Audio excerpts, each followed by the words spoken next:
Imagine, you wake up in a world where there are no countries, no laws, no police, no kings, only survival. The morning mist slowly clears over a wide open valley. On one side, a tribe of hunters grips their wooden spears. On the other, another tribe stands silently, refusing to back away. Children hide behind their parents. Every face is filled with fear. One wrong step, one careless movement, and this peaceful valley could become a battlefield. But then, something unexpected happens. No one attacks. The silence stretches on. Seconds feel like hours. Then, an old man slowly walks out from the crowd. He carries no spear, no shield, no weapon at all. Instead, he begins a strange ritual. Everyone watches. No one speaks. And somehow, without a single spear being thrown, hundreds of lives are saved. But how? How did ancient humans stop wars? Before laws? Before kings? Before governments even existed? At first, none of this should make any sense. In the animal kingdom, conflicts are usually settled through dominance or violence. The stronger one wins. The weaker one walks away, or doesn't survive at all.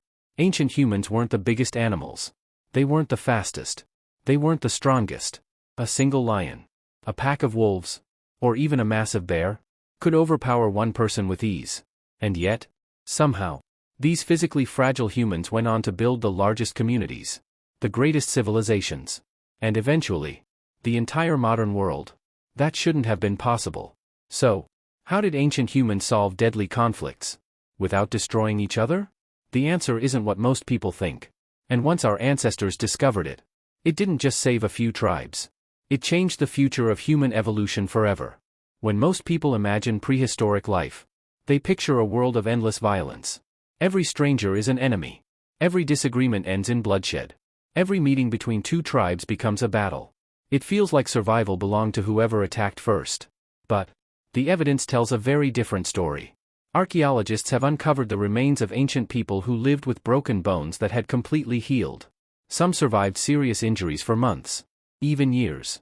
That could only happen if someone protected them, shared food with them, and cared for them while they recovered. If every conflict had ended in violence, those people would have been abandoned. Entire families would have disappeared.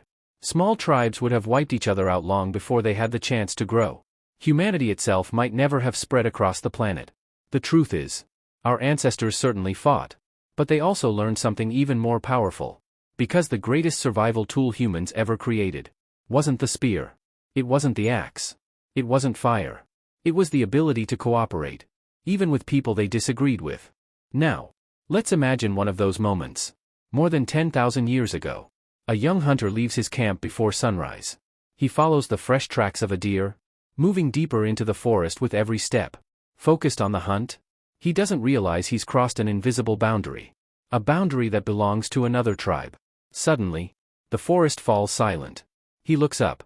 Several strangers emerge from behind the trees. Their spears are raised. Their faces are tense.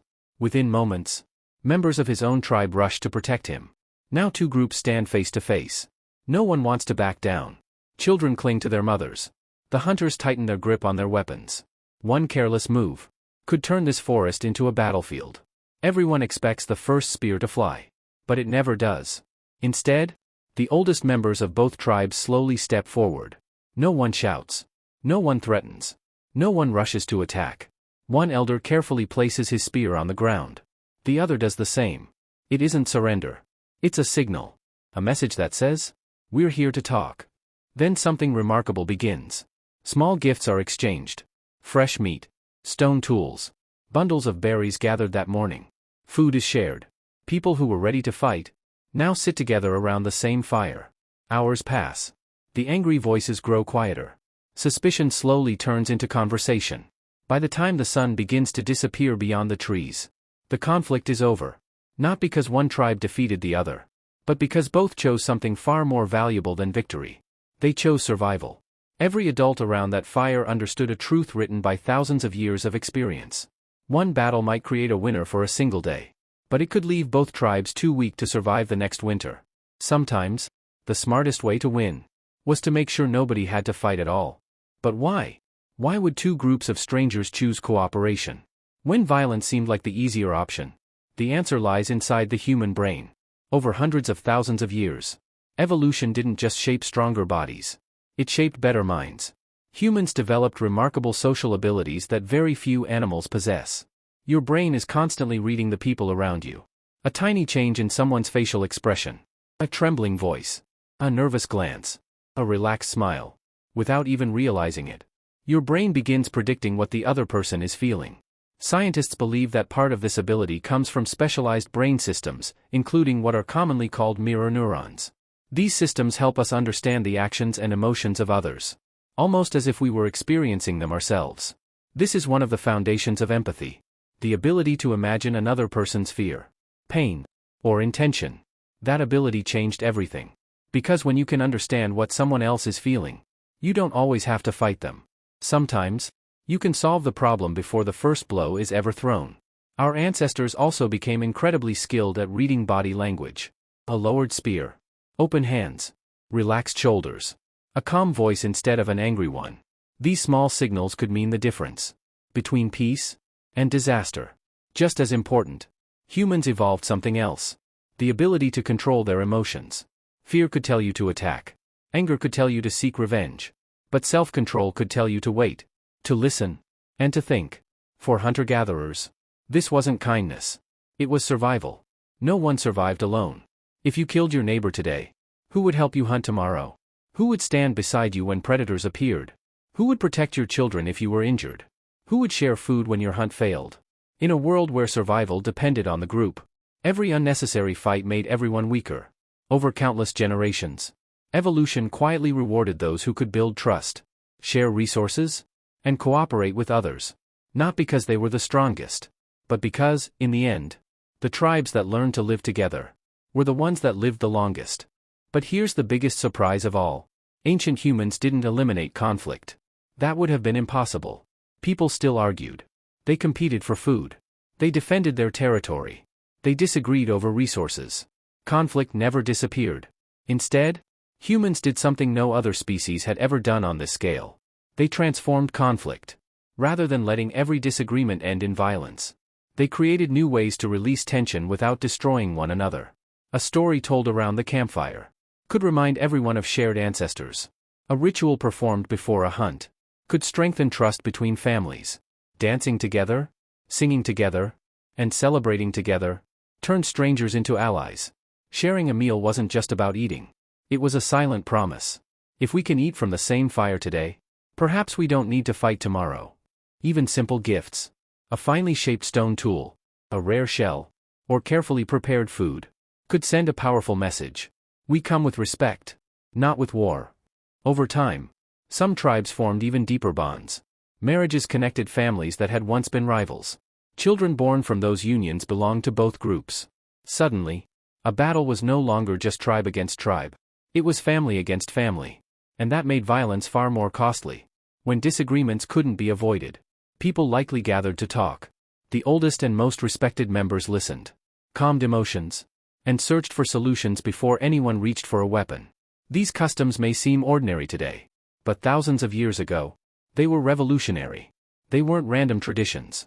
They were survival technology.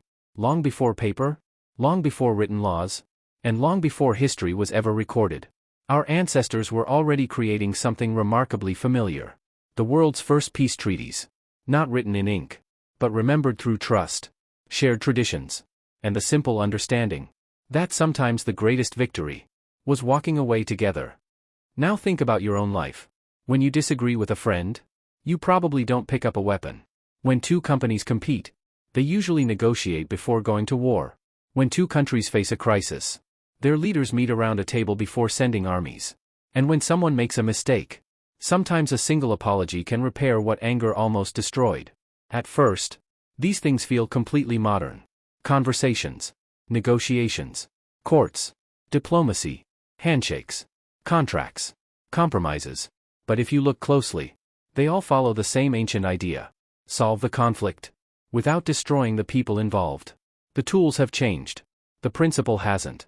Thousands of years ago, our ancestors gathered around campfires. Today, we gather around conference tables. Back then, an elder helped settle disagreements. Today, judges, mediators, and community leaders often play a similar role. Back then, sharing food could turn enemies into allies. Today, important deals are still celebrated over dinner. Even the handshake, one of the oldest human gestures, is believed to have symbolized peaceful intentions by showing that neither person was holding a weapon. In other words, our modern world isn't as different from the prehistoric world as it seems. Beneath our cities, our technology, and our laws, the human brain is still running many of the same survival programs it developed thousands of generations ago. Every peaceful conversation, every agreement signed, every compromise accepted, every time you choose to listen instead of react, you're using abilities that helped your ancestors survive in a far more dangerous world. Civilization didn't erase those ancient instincts. It refined them. Because the habits that once kept a small tribe alive eventually became the foundation of nations, societies, and the world we live in today. Perhaps, we've been telling the story of human survival the wrong way. We often imagine history as a tale of great battles, powerful warriors, and stronger weapons. But maybe, that's only part of the story. Because if violence alone had built civilization, our ancestors would have destroyed one another long before the first village was ever built. Instead, generation after generation, they discovered something far more powerful: knowing when not to fight, the courage to lower a weapon instead of raising it, the wisdom to listen instead of striking first, the patience to protect tomorrow instead of winning today. Every peaceful conversation you have, every disagreement that ends with understanding, every handshake, every apology, every promise kept, is part of a tradition far older than any nation on earth. A tradition that began around small campfires, under endless prehistoric skies, where survival depended on something far greater than strength. Because our ancestors eventually realized that the goal was never to win every conflict. The goal was to make sure the tribe, the family, and the next generation would all live to see another sunrise. And perhaps, that's the real reason humans became the most successful species on this planet. Not because we always fought better than everyone else, but because we slowly learned how to live together. Maybe, the greatest weapon humans ever invented wasn't a spear. It was trust.